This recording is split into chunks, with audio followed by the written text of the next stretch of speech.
You know what we're showing tonight? We're showing The Breaking Point in 35 millimeter.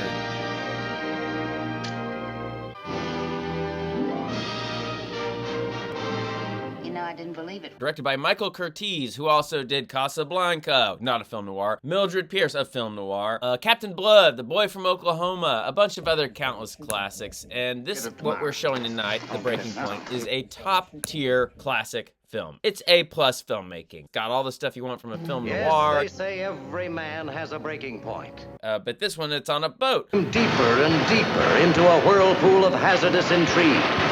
And it has one of the most gut-punching, heartbreaking final shots, really, of any movie. So that elevates it to just fine filmmaking, in my opinion. The script reunites Michael Curtiz with Mildred Pierce screenwriter Randall McDougall, who cranks out zinger after zinger. The chemistry of these actors with these zingers, it'll make you shift in your seat saying, the chemistry. Also, check out Queen Bee with Joan Crawford, directed by Randall McDougall. Randall McDougall. Don't forget about Randall McDougall. Now, Howard Hawks directed To Have and Have Not the movie. He scrapped nearly everything from that book, but he kept the name. Showcased Bogey and Bacall's famous chemistry. There's good chemistry in this movie, too. How do you know till you try? And it was also adapted by Don Siegel a few years later as The Gunrunners. Randall McDougall took the script, the manuscript by Ernest Hemingway, and he made a script out of the manuscript. And we have The Breaking Point, a little more close to the source material.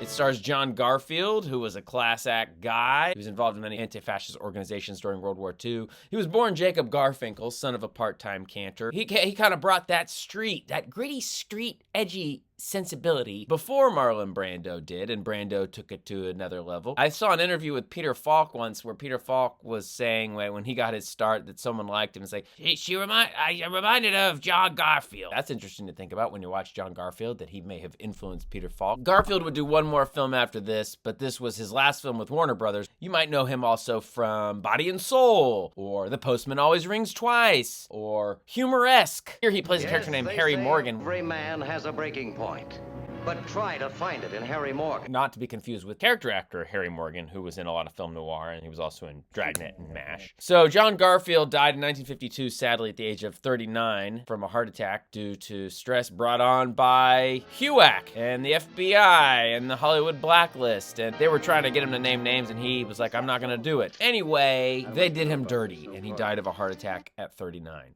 Patricia Neal is Leona. Easy to know, hard to forget. Patricia Neal, who has a raspy voice, doesn't she really make her motivations clear here? She adds a ton of layers to this character, and her and Garfield, I mean, the chemistry. Look at this clip I ripped from TCM of her talking about it.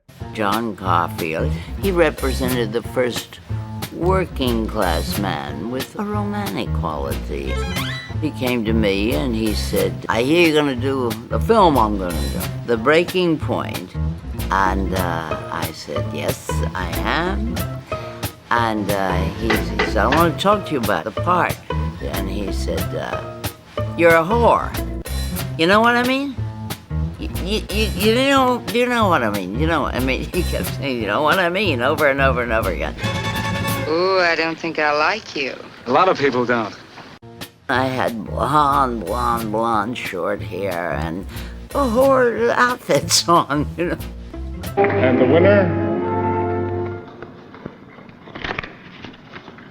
Patricia Neal. Phyllis Thaxter, I like Phyllis Thaxter. Anytime Phyllis Thaxter's in something, I've got Thaxter fever. I say, remember Phyllis Thaxter's name. Phyllis Thaxter. Red leather, yellow leather. Phyllis Thaxter. I like Phyllis Thaxter. I've seen her in a few film noirs. I think I even seen her play Sexy and Bad. She does a good job exuding wife material here, but she can do more. But she's really good here. There's a lot of layers to her wife material character.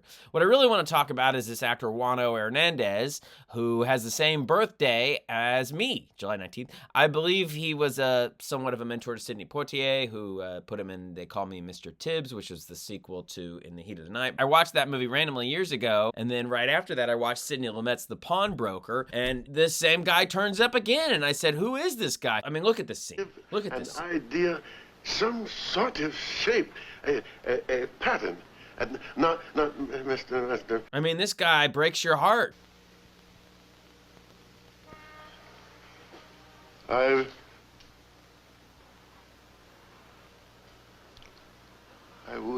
nice talking to you. He has also memorable scenes in several noir films, including Kiss Me Deadly. Find out what you know about a kid that used to fight under the name of Lee Kowalski.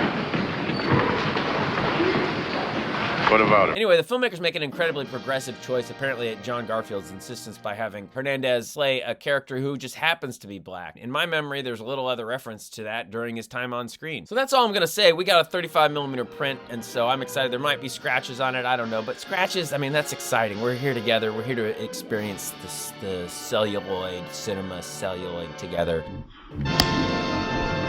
Enjoy this picture in 35mm, their breaking point.